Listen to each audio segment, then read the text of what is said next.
and lip balm.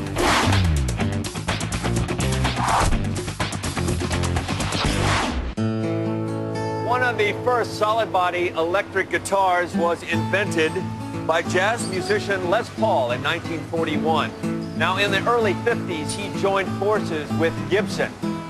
And these days, worldwide, this guitar is pretty much the standard for novices and professional players. When Les Paul, the legendary jazz guitarist, helped Gibson launch this masterpiece in 1952, right away, the signature sound and design of the Les Paul model made it the choice for guitar gods throughout rock and roll. The Gibson Guitar Factory in Nashville is where craftsmanship and science make beautiful music together.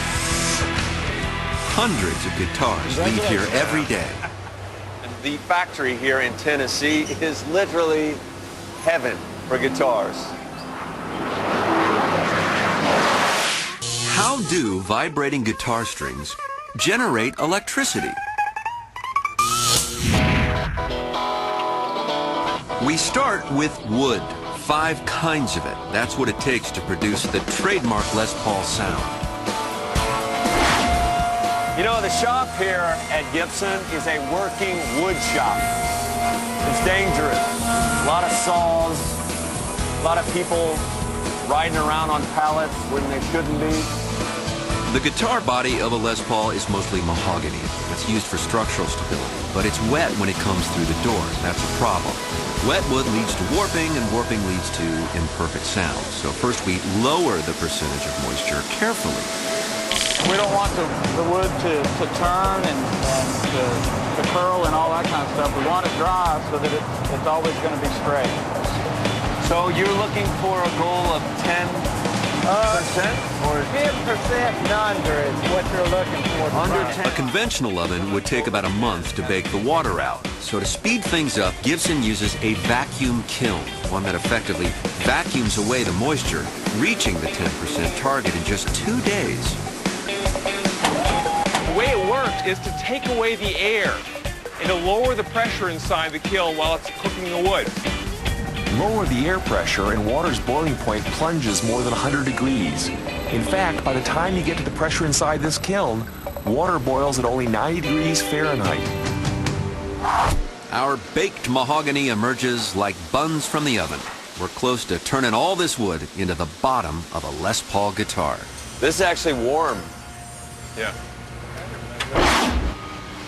Now it's over to Bob Messman, who literally pieces together the bottom of the guitar. Now, most people think guitar bottoms are one big chunk of wood. They're actually 3 pieces glued together. What do you call this? Just a glue wheel.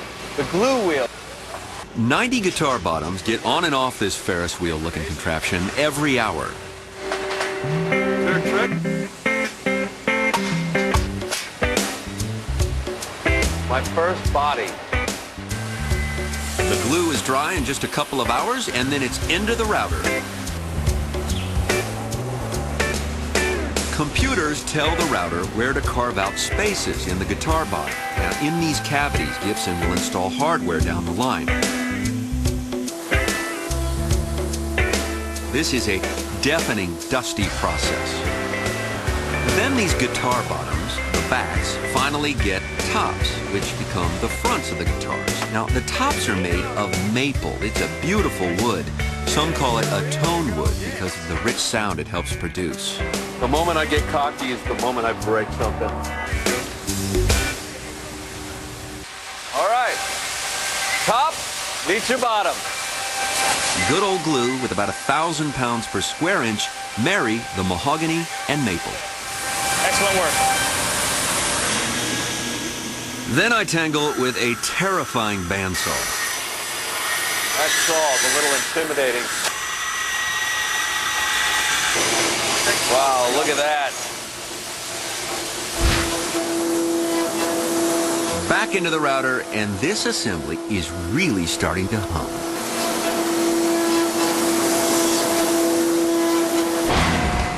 Of course, we still need to cut the neck of the guitar. Now, we've got to add more wood to one end of the neck to make it wide enough to hold the keys. This is the neck of the guitar. Yes, right. But at the end, of course, the end of every Gibson neck is wider. Yeah. With, what do you call those? The Wing blocks. You put wing blocks on them